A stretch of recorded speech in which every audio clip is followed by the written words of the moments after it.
Welcome to the Christie Taylor Show. I'm your host, Christie Taylor, and I am so geeked that I am coming back to the M-Town to talk to one of my favorites. Oh, she knows who she is. And for those who don't, I'm talking about Keia Johnson, a recording artist and entrepreneur residing in Memphis, Tennessee. This former American Idol finalist is the founder of KJ Management, a full-service entertainment agency focused on artist development and curating creative events highlighting live performance. Now, Keia is looking to change the landscape of professional entertainment in the Memphis area with her years of performance experience and ability to navigate the industry. Now, beyond the business, because she is about her business, she is also committed to her own artistry and is excited to share what the next chapter of her life will look like. Now, she's here to discuss her new video, Black, and her other exciting projects. I want you to help me welcome to the Christie Taylor Show, my girl, Keia Johnson. Wow, look at you singing. I don't know if that was first or second. I don't know which key that was, but there you go. There you go. I love it. Hey, Christie. Oh, my God. You know, we started on the gram. You and we did our first interview. I think around this time last year on Instagram, the Let's Go Live, which I do on Friday nights. But I have been looking at you for the last year like, girl, she is doing it. Oh, thank you. Girl, you came out of the pandemic quarantine like, okay, we gotta make up for lost time. Facts. That's definitely how I felt too, honestly. Yeah. So let's run it back to when we met. Should have been around 2019. Yeah. The MMT, the consortium MMT. There were a host of you all who Mr. Fenton Wright had gathered, and I had a chance to do coming out of the gate, leaving radio, moving into this media coaching and consulting, and we had a chance to connect. And girl, you've been. I know we don't chat all the time. Matter of fact, we probably chat every blue moon. But instant love, instant mad respect. Yes, and sure. You're not originally from Memphis. Let's give us the bio and how you ended up in the M-Town. Yeah, I think that's what also just drew me to you, because my actual background is radio television. So to hear your story, to know who you were and everything that you've done in that industry, and then for you to just be like right there in the flesh was amazing. So I grew up kind of all over the place. My dad was in the military and went to college at Arkansas State University, where I majored in radio television broadcasting with a minor in political science, and then left there once I graduated, came to Memphis. So I actually didn't get to Memphis until after I graduated school. So a lot of people don't know that. So I didn't have the kind of growing up in Memphis story, but fell in love with the culture, fell in love with the music, tried to get into radio, but the world and landscape was changing. Everything was going to syndication. So I wasn't able to find a job as an owner of personality. And I started to get into sales and marketing and that type of thing. And then, the music was kind of always right there. And the music took over when American Idol happened. So that's the quick and dirty. Yeah, that's the quick and dirty. And it's a great segue to when American Idol happened. Okay. It just happened. No, but on the real Keia, how did American Idol happen for you? It actually happened from a boss that said, you shouldn't be here. You need to go audition for American Idol, like literally. And I was like, I can't. I mean, I can't. I don't have any time off. He said, I'll give you the time off. And that's why it's like God will send you people along the way to push you towards your purpose. Because I never would have auditioned. I just never would have. I didn't get it. I'm like, I'm not supposed to stay in the line. It's crazy. But I just had covering the whole way. I got time off, went, ended up, getting selected for the next round. Next thing I knew, I'm on my way to Hollywood. So that's kind of how that happened. Yeah. Yeah. What about your American Idol experience really shaped you further? Because like you said yourself, oddly enough, my dream was Broadway. That was from a girl. And then radio found me, even though I was doing them around musicians and singers, some people that I would later play on the radio. But yours is the opposite. So how did going to American Idol further cement that, okay, I'm going to do this music thing? Well, I just started to realize there were so many different careers connected to music, right? There's the superstar for sure, But there's the background singers, there's the musicians, there's the manager, there's the road manager, there's the stylist. Like there was all of these other jobs connected to music. And there then I called it, or my dad started to call it, the soft belly of the music industry, right? Yeah. So Yeah. people that aren't necessarily the superstars, but have a great living. And I started to go to conferences and find out that there's these people you've never heard of that make $500,000 and live in the hills of North Carolina. You know what I mean? Doing music. I'm like, yeah, I could be that. I'm cool with that. Um, so for me, it was never the superstar dream. And I don't say that to minimize those that have that. And I don't even say that to minimize me. I'm just being honest with me. I love Mhm. music and the arts and everything connected to it, but I wanted to still be able to go to the grocery store and get my groceries, you know what I mean? And not have to have security and that type of thing. Yeah. So I started to find this sweet spot, or hope I'm finding the sweet spot of staying connected to music, still doing it, making a living with it, and, kind of moving in that direction. So is that what led you to the Consortium MMT after your American Idol stint? Not necessarily, because we're talking, gosh, years and years later. Okay. Um, it was a timing thing. It was a timing thing. At that time, they reached out, asked me had I gone through it, and I'm like, well, no, I've been just kind of working. And they wanted me to come and go through the program, which was a nice reset button. I feel like, Mhm. because Mhm. again, sometimes you're so busy just doing that you stop being strategic, and you stop you don't treat it like a business. You just treat it as a gig, and I got to get the next dollar, I got to get the next gig. So it was a nice reset to kind of think of myself more as a business and not just an artist, because ironically, I've been doing this now for years. I've been a business for a year, or for years, and just hadn't really thought about it like that. And so that helped to start to reset and to start to think a little bit more strategically and objectively on where I Mhm. wanted to be in the next 3 years, the next 5 years. So that was a nice reset for sure. And then of course meeting you and kind of adding that layer of strategy and marketing Mhm. and media. And then the pandemic forced us to get a lot more Yeah. creative, right? So Yeah. all of that together and timing. When did you establish KJ Management? Yeah. So I actually established that, gosh, 13 years ago. Like the name has been Wow. there, right? Yeah, Okay. the name has been there. Once I started, so like I said, I was doing cover gigs with, party bands and wedding bands. I've been doing that for 15 years. Okay. So my accountant was just like, look, you've got your W-2s, but then you've got this money you're getting, like, what is this? We need to create like Yeah. a, LLC or sole proprietor or something. And I was like, okay, well, we'll just call it KJ Management. Like it was just ta-da-da, not even a thought. So I've had it for years, and it wasn't until really the end of 2020 that once we were Mm. kind of really deep. And I'll be honest, I went through a depression, and I feel if any adult is being honest with themselves, we all have, Yeah. right? At This was some a tough different point. time. Yeah, during the pandemic. Mhm. So once I worked through the depression, once I worked through that, I'm not just a singer. There's so much more to me. I felt like God showed me, I've given you all these other gifts that you haven't even cracked, because you've been so focused on this one gift and whether or not that established you as a success. So at the end of 2020, I was like, okay, KJ Management's been here.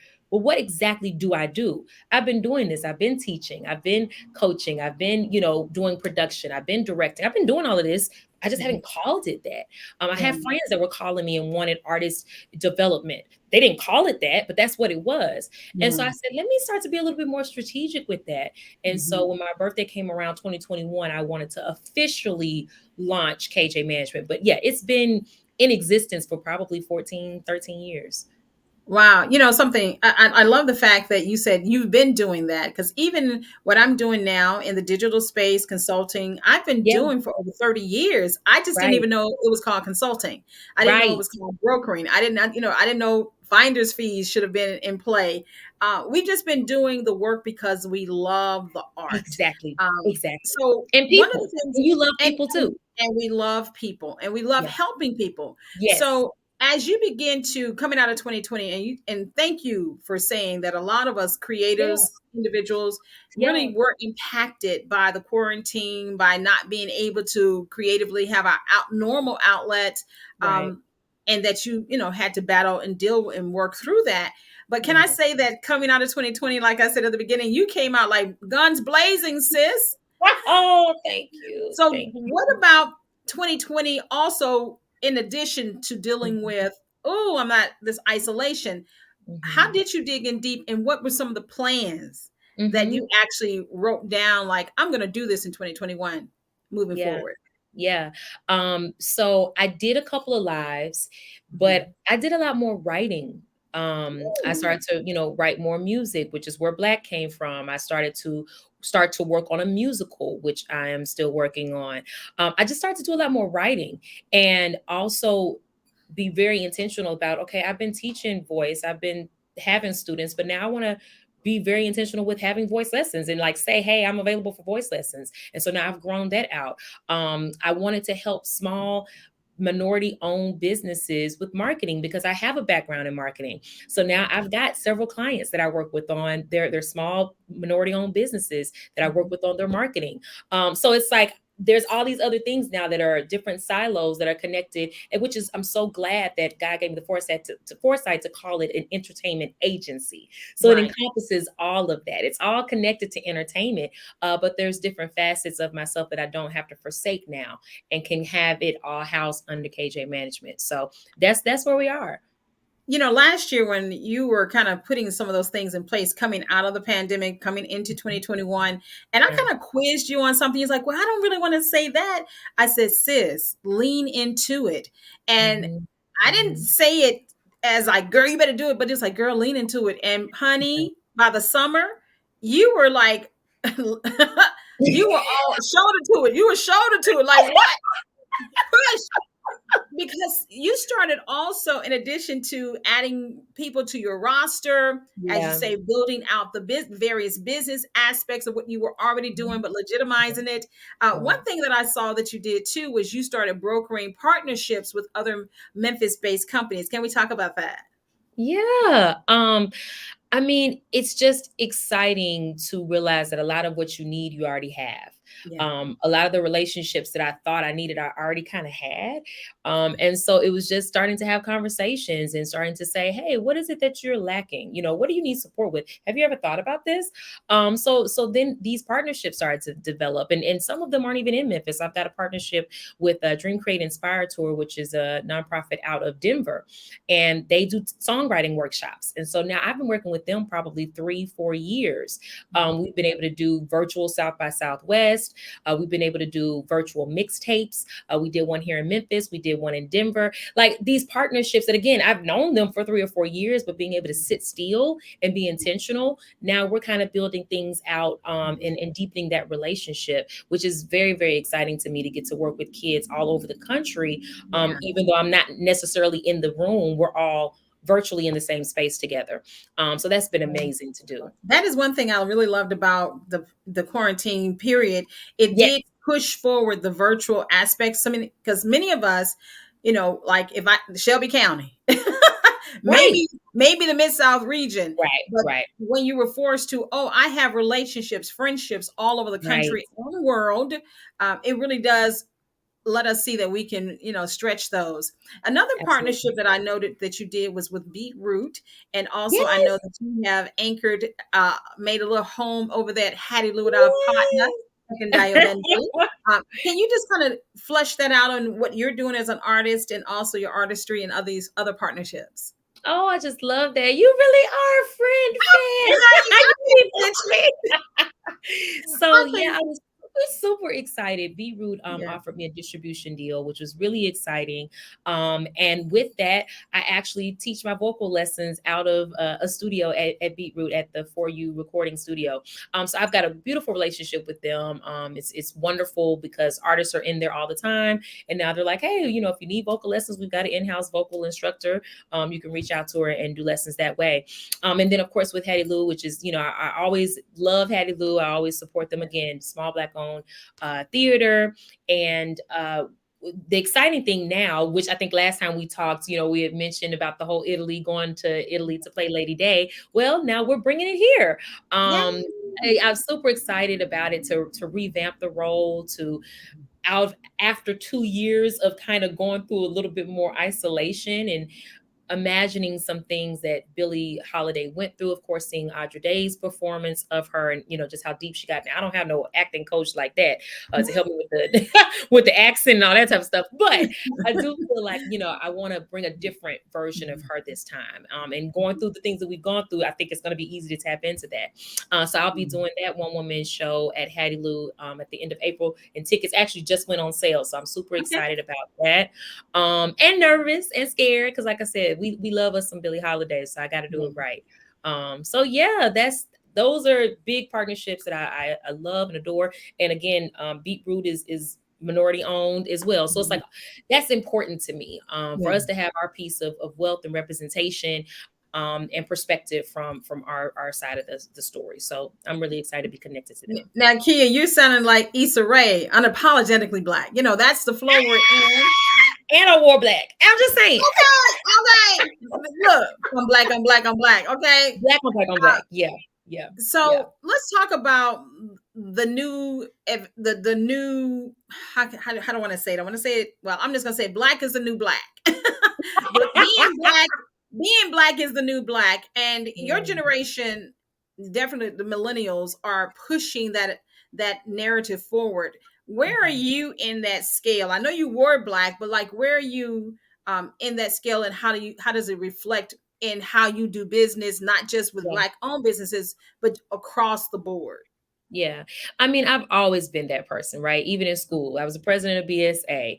Like I said, I wanted to major in African-American studies. We didn't have enough classes for me to. So I tried to minor in it. We still didn't have enough classes in it. So I took all the African-American studies classes that I could. That's always been who I was. It's not anything new to me. When I first went natural in 2004, it wasn't popular then. And I was perceived as aggressive. My job would sit me down. They wanted to talk to me and find out what's going on. Like, I was Black before being Black was cool, but we've all been Black all of our lives, and there's still just that balancing act of, I want to be intentional about where I spend my money. I want to be intentional about what stories I tell. I want to be intentional about giving more of an arc. Black people are not monolithic in music, in our perspectives, in our upbringings.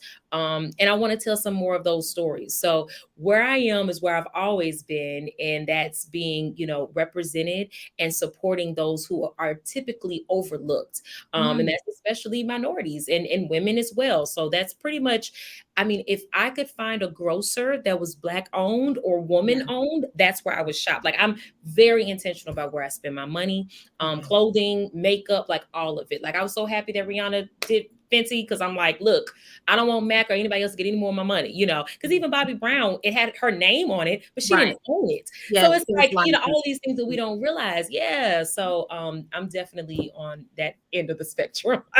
Well, something, I think this is a good time to show how Black you are. Here we are with her new single. We're going to let her set it up in just a second, but here we go.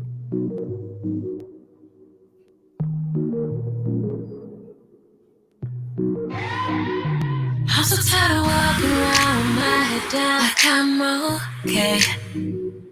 All I hear is gunshots out, man shut down every other day.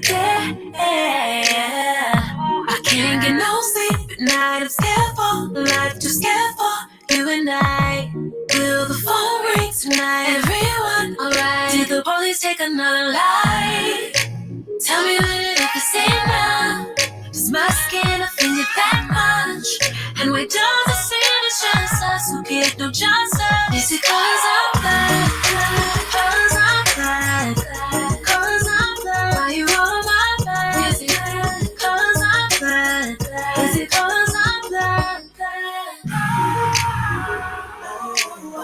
Don't tell me not to feel no type of way. Don't tell me that you understand my pain. Say I say.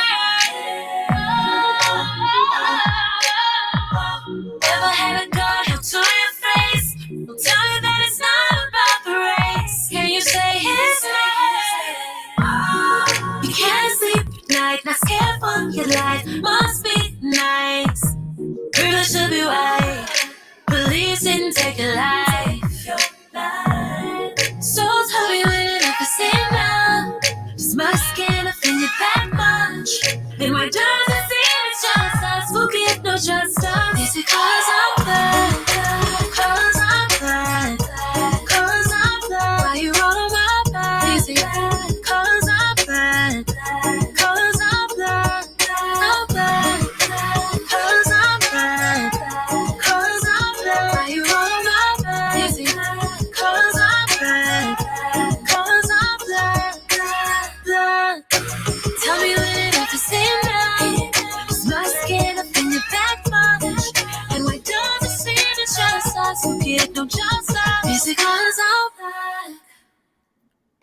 Baby, can I say, okay?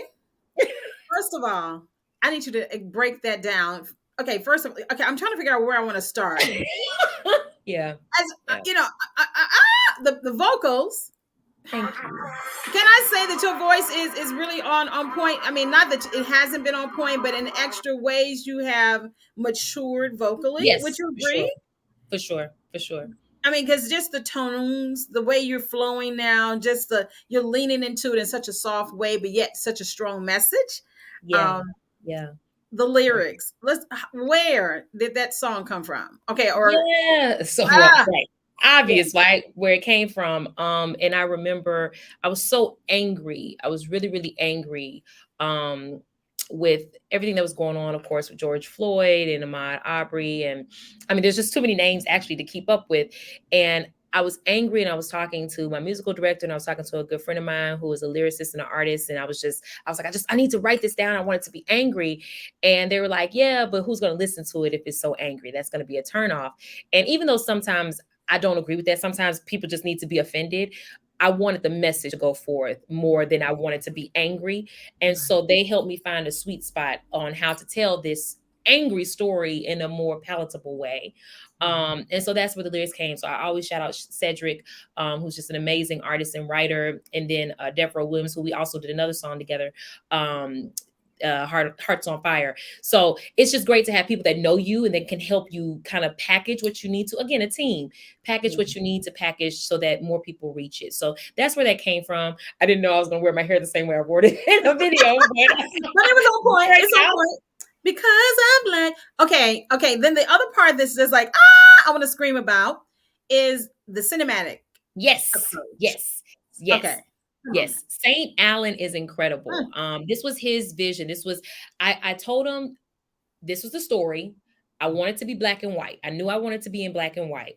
I said, listen to the song. Tell me what you see. Yeah. I said, tell me what you see. He came back with like, I see this, I see that, I see this. And I'm like, can you really do all of that? He was like, yeah, I can do it. And it was just beautiful. And that's the only way. Like I released this song over a year ago. I only wanted the video if I could get the person to capture it the right way. And he did. And so that's when I was like, you know what? Let's drop it the last day of Black History Month. There was intention in that as well. Going into Women's History Month, there was intention in that. So even, being with you on Women's Month, Women's History Month. So yeah, he just nailed it. And it's beautiful. And I'm so thankful for him. Yeah. I'm glad you brought up, first of all, segueing from Black history to women's history. And I love the fact that you, Keia, have become extremely vocal about your intentionality. Yeah. Can I applaud you on that? Thank you. Thank you. Because even, when I do a quick rewind to when I first met you and we had a phone session. Yeah. Yeah. And the biggest thing that I remember you were saying is like, should I say all this? Tooting your horn, really speaking, honey, have you grown? I mean, like Jolly Green Giant grown. I'm so, and like I said, you like lean, child. I'm shoving, I'm pushing, and it's beautiful to see. And I just wanted to kind of celebrate you during your break. You're breaking boundaries and establishing, as my girl Tina Tilton said, you are women's history. You are history in the now and in the making. But can I ask you, with that in mind, who comes to your mind when you think about celebrating women's history? There's so many different women. The list is like like literally when you said that, the first three, and I know it's completely random, the first three that came to my mind were Harriet Tubman, Janelle Monáe, and Whitney Houston. I know that's crazy and all. No, it's not. Yeah. Actually, I see it. Okay, I want to hear your thoughts on it, but trailblazers. Yeah, literally. Like I'll probably get in trouble. Don't be mad at me. But do you know the balls it took for Harriet Tubman to go? Like she got free, but then she kept coming back and getting other people. And sometimes she had to shake them because they were scared while they trying to escape. Like I can't imagine that type of woman. I can't Yeah. imagine that type of woman. And so But she you is. are that kind of woman, so you see yourself in her. Okay, Okay, thank keep you. it moving. Okay, Janelle. All right, Janelle Janelle Monáe. Monáe. Yeah. Janelle Monáe was one of the first women that I heard of that wouldn't compromise her brand, her sound, her look. She didn't want to sexualize who she was. She said, I Right. wear suits. I represent my people, my Yeah. parents. And Yeah. you either take me as I am or you don't. And she actually got a distribution deal from Diddy where she could control all of her music and her image. So that's why she is so important to me. And for like 5 years, she only wore a suit and she only wore black. Like that's all she did. And Exactly. then she evolved into other things, but she made her point. And Yeah. I just, of course, tried to look at her because she's been able to keep so much control of her identity and her story and how she's presented. And then, of course, Whitney Houston. Come It's on. a beautiful tragedy. Yeah. The most incredible voice I feel of our time, and to know that she died alone. And so she helps me stay focused on always check your circle. Don't keep yes men around you. If everybody's telling you yes and that's amazing, you need to refresh because they're just on for the ride. They're not really out for your best interest. And the sadness that she never really got to do the music she wanted to do because she was signed to this money-making machine that everybody ate off of Whitney doing this type of music. They weren't willing to let her try something else. And I think that just crushed her soul. So I want that reminder to never lose sight of who I am. Wow. I'm grateful. Oh, that speaks to me on so many levels. I'm glad I asked the question Me because too. what you just shared from Harriet Tubman to Janelle to Whitney really does resonate with so many women. How oftentimes we have to help others even against their will, how Right. we have to be definite in defining ourselves and sticking to our guns and having sweet reminders like Whitney of the importance of doing both. Yeah, Of doing absolutely. both. Of saving yourself and out of your own salvation, helping others find their own. Absolutely. Oh wow. Anything else? I mean, first of all, we can chat forever. I know. I'm thankful to you. I have launched Xperience Entertainment, which is where people will start to see, I'm doing artist development. So they'll start to see some artists on there. Again, voice lessons, I do offer those. Working on some other productions. And then of course, Lady Day that's on the way. So I just, hope people will keep up with me and definitely keep me lifted up because it's hard and it's scary. And sometimes I'm met with a lot of resistance and adversity. And it's hard sometimes to keep motivated and keep encouraging yourself when you don't feel like you have people that are wanting you to win. But having conversations with you just reminds me, I do have people that want me to Yes, you win, do. that are watching from afar. And so thank you so much for everything that you do to push me forward. Yes, honey, always. And I promise you, I keep you on my calendar, even if I don't show up. I'm like, oh, she's performing at the Pocket. I'm gonna go downtown. Oh my gosh, she's performing at Mahogany. Okay, yeah, I Which I'll be the 25th, Yeah. both of those places. So either one. Yeah, so it's like I'm always like, oh yeah, I'm gonna go see her there. And then but I'm gonna show up. You're gonna be like, oh, she finally made it. But even when I'm not there, just know, oh, Christy wanted to be here tonight. Oh my God. This has been a delight, truly a joy. What a way to celebrate Women's History Month with Keia Johnson, who is a woman making history. Thank you. Thank you, Christy, so much. And thank you all so much for checking out the Christie Taylor Show.